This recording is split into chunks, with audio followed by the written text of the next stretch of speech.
morning. Good morning. Happy Friday. Oh my goodness. On this camera, I look all sorts of cut off. Is that better? Then we can at least see the top of my head. Hello. Happy Friday. It is, what day is it? The 25th. Can you even believe that, is it next Friday exactly? That is April 1st? What? How? How is that even possible? Sure enough, next Friday is April 1st, and I don't that's insane to me. That's insane to me. Like, what a blessing because I'm so ready for spring, as you guys know by now, but, truly, really, truly, how is it already April? Because then out of nowhere, it's gonna be June, then it's gonna be September, and then it's the holidays all over again. Time flies when you're having fun. Oh my goodness. Anyway, welcome to the weekly weigh-in, folks. I'm hanging out in my workout shirt and my cozy sweatshirt because even though it is technically spring by the calendar, it is still only 37 degrees here and it's still a little bit chilly in my office, which is totally fine. So, today, I want to talk just briefly about the week that I had. And I actually want to pull up my tracker so I can state things in an accurate manner. But let's talk about the week I had on my fat loss phase. So, the first thing that happened is we did not change any of my numbers this week. We didn't change any of my numbers. I am in week 9 of my cut. Yes, week 9. How bonkers is that? And I started my week at the same weight that I started my week at last Monday post travel. Because if you guys recall, if you saw last week's weekly weigh in, it was a struggle bus of a week last week. And so this week, the goal was to have not a struggle bus week. And for most things, that actually came to fruition. That was true. I did not have too crazy of a week. I actually did a really solid job of staying on plan, and I did go a little over things yesterday because I was just hungry. But the big driving factor of any weirdness this week had solely to do with my cycle, and my cycle showing up, I think, 3 days late, I think it was when it showed up. Let's see. It showed up Thursday and I was expecting it Monday. Yeah, so it my cycle is getting longer the older I get, which I think is very strange, but it's not abnormal. And at first, I would have thought it was completely abnormal, but alas, it is not. Regular cycles can be anywhere from I don't know, I can't remember if it was 27 to 30, 31, 32 days, maybe even 35 days, and it's completely normal. So don't let the 28-day cycle thing, if your cycle is not 28 days, that's okay. Um, so knowing that, I struggled with a little bit of PMS, but also the advice from my coach this week. She on Monday is when we have our check-ins. So every Monday she sits down, looks at my tracker, and and in the tracker I talk about what questions I have, what problems I have, the celebrations, the struggle, all the things. And I mentioned that PMS is coming, but my energy is coming back. If you remember, I've been struggling hardcore with energy, but Saturday, my energy started to come back finally. And then I'm like, so I'm going to ride this wave until PMS comes and knocks me on my butt again. And this week I got a lecture about how I need to stop making it. Good morning, Donna. Happy Friday. Good to see you. Thanks for tuning in. Um, she's like, you need to stop making it such an event because a lot of the things, the mental games, we mess with ourselves, right? We mess with ourselves, and what we tell ourselves has a lot of power. And one of the things that I tend to tell myself is when I'm experiencing PMS in the first day of my period, I will feel terrible. I will be exhausted. And the thing is, and that could absolutely 100% be legitimate and true. However, there's also a possibility that I am exacerbating the effects of that by telling myself those things. So she's like, you have got to she's like, just pretend your period's not coming. Just pretend it's not coming. And when it does, we'll deal with it when it gets here. And so that's kind of the mentality I had going into Monday and Tuesday. And if you've been hanging out with me all week, you'll know that Monday and Tuesday, I actually felt really great. Tuesday was the day my husband went to the office and I got 13,000 steps and I had all the energy in the world. And my period was a day late at that point. And so, like, in the back of my mind, like, I should have been like, "Oh, height of PMS," and, like, I should be feeling terrible and all those things, and while I thought it for a hot second, I kind of let it be a fleeting thought instead of a thought that predetermined what my mood was. And so I focused a lot on that this week. And the only day that I was really knocked out for the count was yesterday, which is when my period was like full force to day one. And like today, I feel fine. I'm in workout clothes today because I'm highly considering going to work out, even though it's like technically day two of my cycle, because I feel really good. I feel really good. And that's after I got woken up in the middle of the night last night and was lying in bed awake from like 3:30 until I don't know, probably close to 5 o'clock, like wide awake. Once the clock ran to like 4:30, I actually, for a slight second, considered getting out of bed because I was like, I'm wide awake.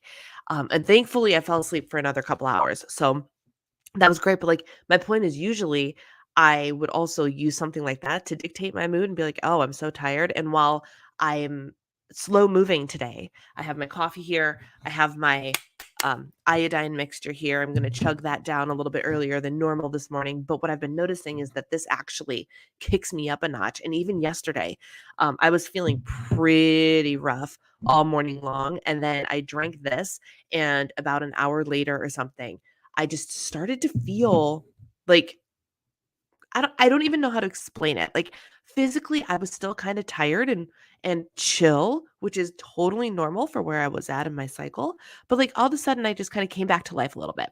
And so I'm hoping that like I'm actually feeling pretty good today, so like getting all these things in my system, like we might be able to go and like have a Friday even though I'm in the middle of my period, which will be really awesome. So, um all of that to say, I had a lot more energy this week than I did last week, which is awesome.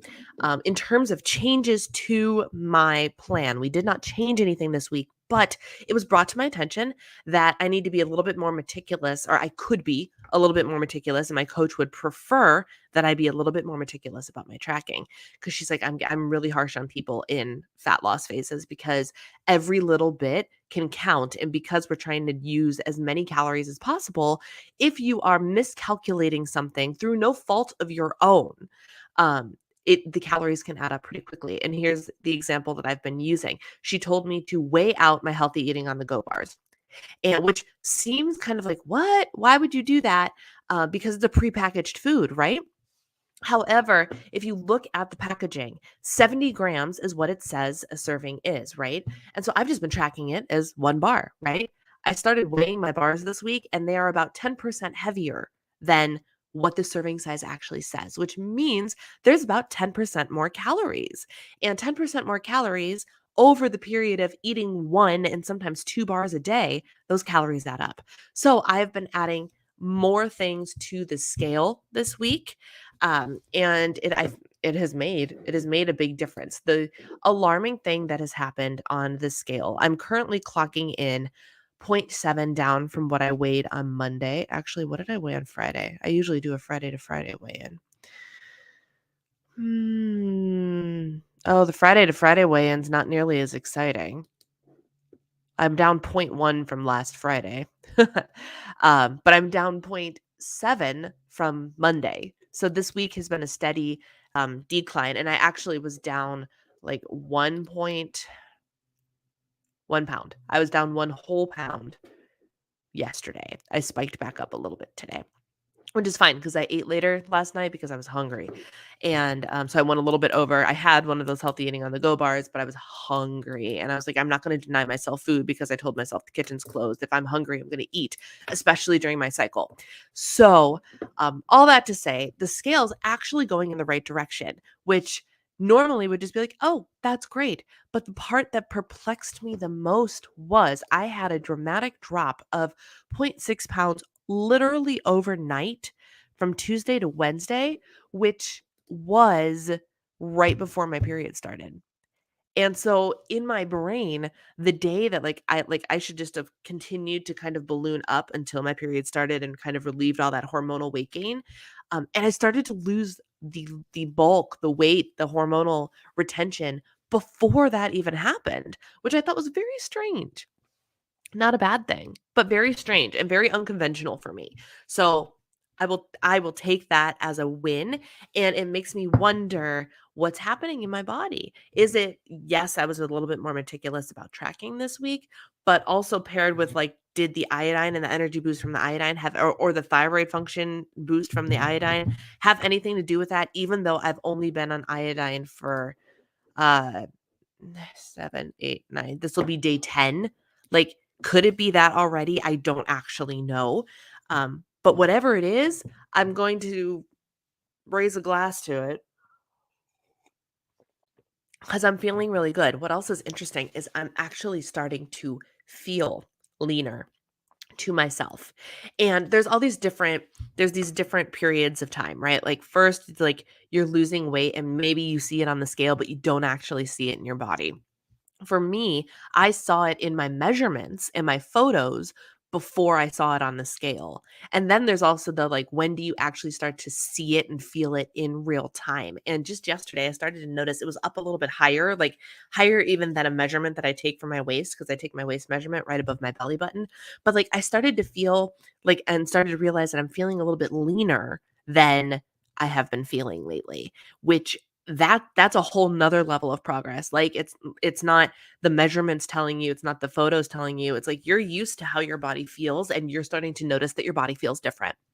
And so that is what is starting to happen to me again this week while I'm on my period, which is very weird because usually I feel like a balloon. And like Saturday and Sunday, I did feel like a balloon. Actually Sunday I didn't feel too bad, all things considered. But like I went through all of the feelings, all of the emotions, all of the fluctuations, and actually came out on the other side feeling really great. Feeling really great, which is awesome. So I have no complaints. I have no complaints.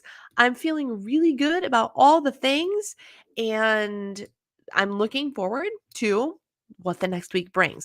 The next week is going to be stellar, in my opinion, for a couple of reasons. And this is again with that mindset thing, like what you tell yourself will come to be, right? Manifestation, whatever it is you want to call it, affirmations, whatever. But like I've started to feel really good this last week, which is such a blessing, such a blessing. But I've also had PMS to kind of overcome and conquer at the same time. So what happens when we take that away? When my cycle ends, either it's showing like it's going to end today. So maybe my cycle was only like a day and a half long. I don't know. But let's say like by tomorrow it's gone. Happy day. So which means I'm on the up and up hormonally, right? So next week, like I'm starting this week with high carb day or whatever, but like my week doesn't officially start until Monday. I do a Monday to Monday week, even though I do a Friday to Friday weekly weigh-in. And because of that, like this week, I'm setting myself up mentally for be like, I'm gonna have all the energy in the world because all of the contributing factors that have been dragging me down are appear to be eliminated. First, the short-term stuff of PMS and daylight savings and things like that, gone. Then whatever random boost I'm getting from this is also regularly having an effect on my system. And now that I will be, almost 2 weeks in, it'll be 2 weeks on Tuesday, I will have that to give me an extra boost. So with the iodine, I will be able to see without all of those outside contributing factors, how does it actually affect my energy level? How does it actually affect my appetite? How does it actually affect any weight loss, my thyroid function, things like that? And there's no like way in real time. I don't have like a, if only we had a glucometer for like thyroid function, like how's my T3 today? But it doesn't work like that. One thing. Ooh, one other contributing factor, which could play a negative role short term, but a positive role long term. One thing that's happening to me this week that I am so excited about. I got the call yesterday that they finally have a CPAP machine for me. And for those of you who don't know, CPAPs are the machines that you strap to your face when you have sleep apnea because you stop breathing in the middle of the night.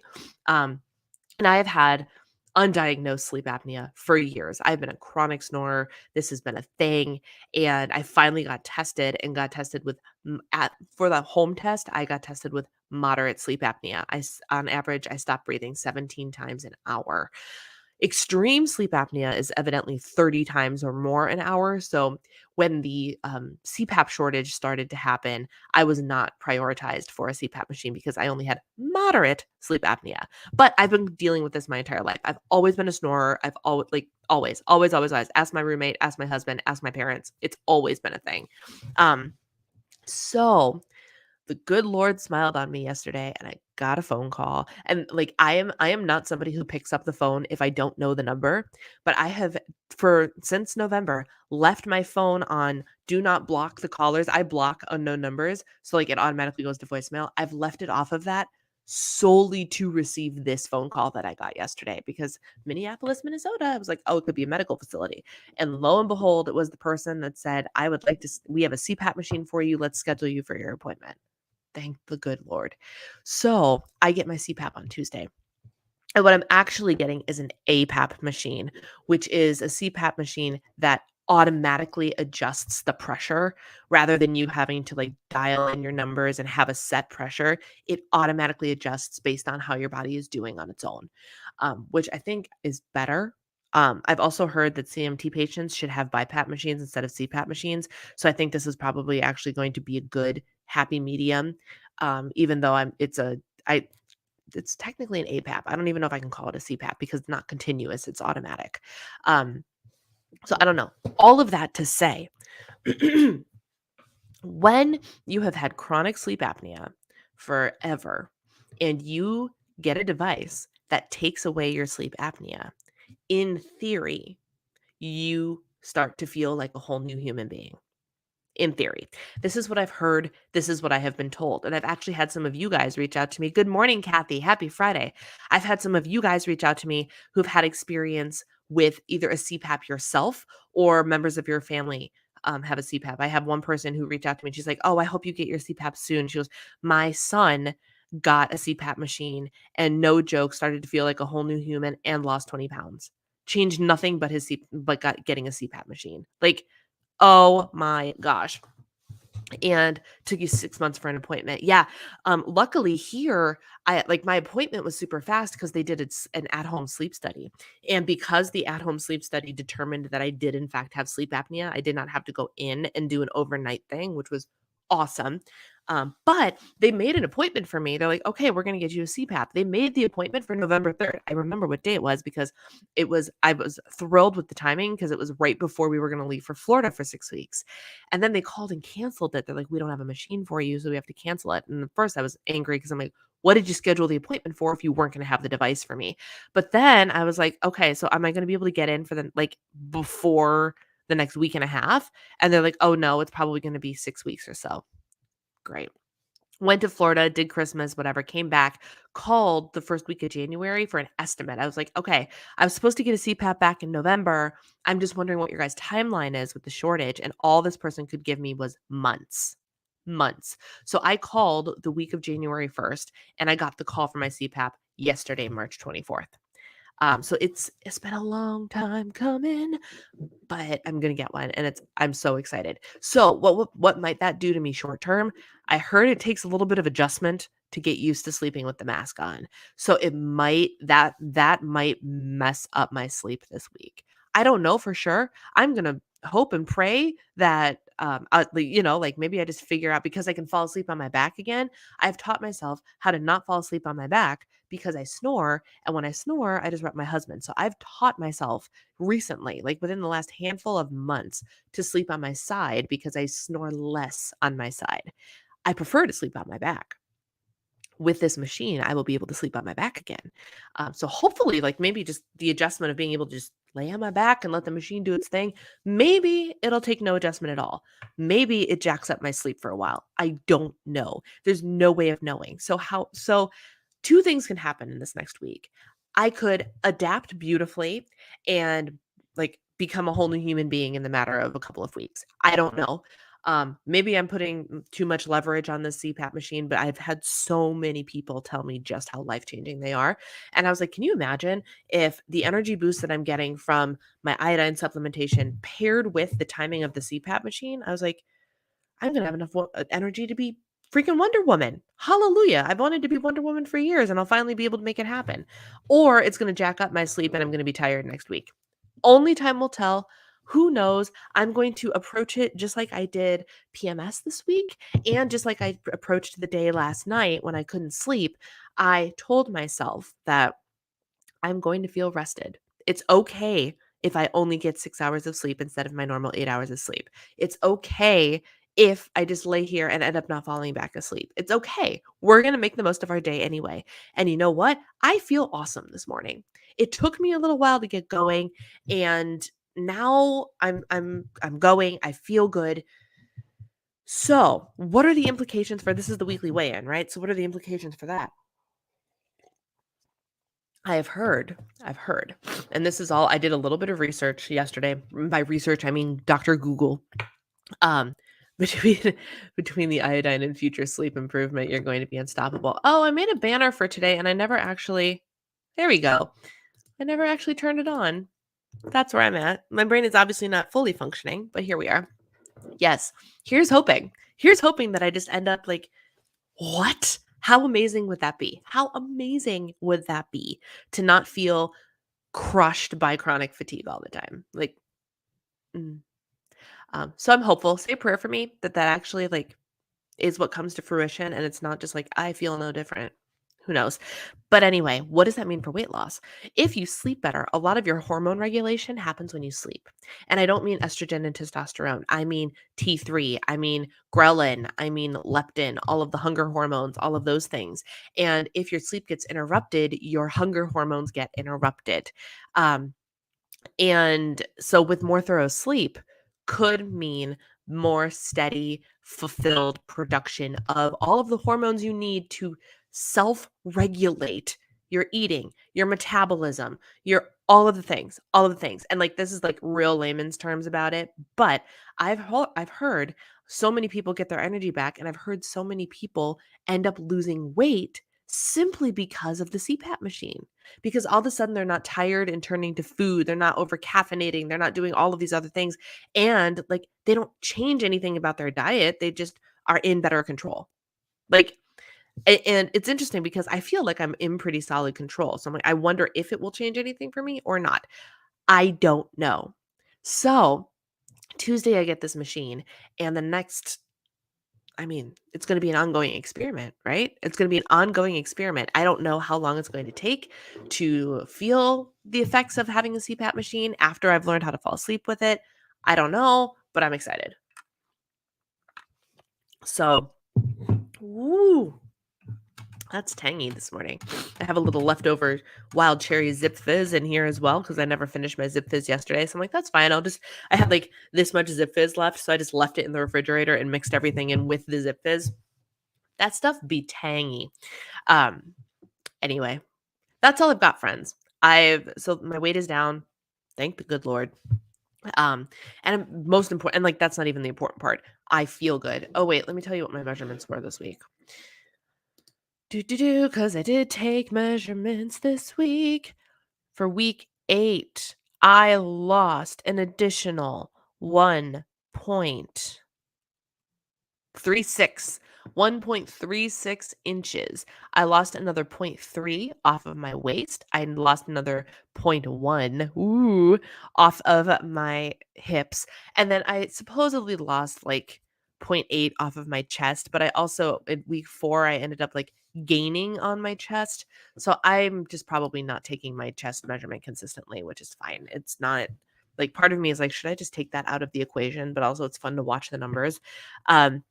But on my tracker, I have a breakdown of each individual measurement. And so the difference in my waist measurement is 3.5 inches total.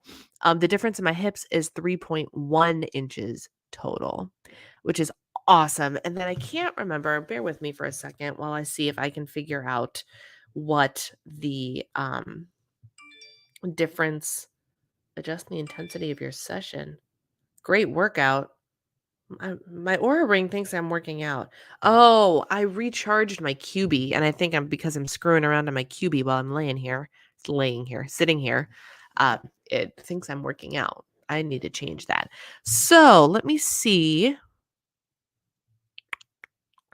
looking, waist, abdomen is about the same. Okay. My love handle area goes up and down and up and down. So I from the last time I measured, it was down like a quarter of an inch, but it is literally just about the same from day one. So I've gone here. Look at the graph. This is the start of the graph over on this side here. So it went down and then it bloated back up, but that is the area of my body that tends to bloat. So um, it is what it is. It is what it is. All in all, I'm feeling good. I'm excited. And most importantly, I'm optimistic. I'm optimistic about where this is going. This is week 9. So it feels like part of me is like, this feels so slow. It feels so slow. But also the progress that I have been making mentally is so much more important than the project progress I'm making physically. Here's the reality of the timeline. And I know now I'm just like rambling, but it is what it is. Sorry, guys, you get to deal with my ramblings this morning.